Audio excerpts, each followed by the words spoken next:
50 years ago today marks the last time American astronauts embarked on a journey to the moon. It was the Apollo 17 mission. 3 astronauts blasted off into space on top of a Saturn V rocket designed right here in Huntsville. Well, today the U.S. Space and Rocket Center hosted a visit from one of those astronauts, one of the last 2 men to walk on the moon.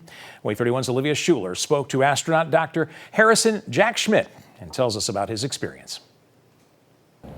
Those crucial steps Dr. Schmidt took on the moon have inspired generations to go back and learn more. Today, the U.S. Space and Rocket Center's Intuitive Planetarium held a special program for people to attend and learn more and retrace some of those steps with Dr. Schmidt.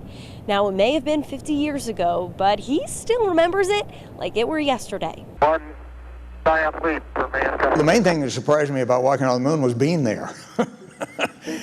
Dr. Schmidt has a razor-sharp memory of what surrounded him and astronaut Gene Cernan and those other astronauts 50 years ago. He was the only astronaut scientist sent to the moon. As a geologist, he helped choose the rocks to bring back, and this trailblazer's work continues to provide scientists with more information.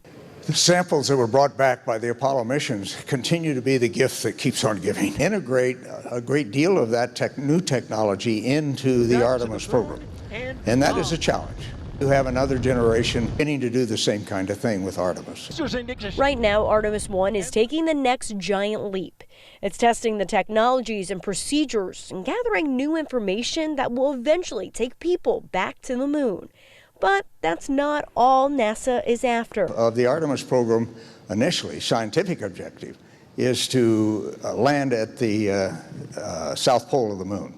That's a very different environment than anything that Apollo experienced. Dr. Schmidt says technology has made a challenging vision closer to becoming a reality. Part of that thanks to Huntsville.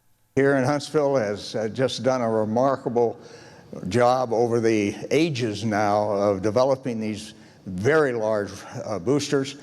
Much more will be built because there's much more than the moon to explore. Dr. Schmidt and his wife attended the first 2 Artemis 1 launch attempts and then actually missed the real one. But I'd like to remind him he's done it all and then some. Reporting in Huntsville, Olivia Schuler, WAAY 31 News.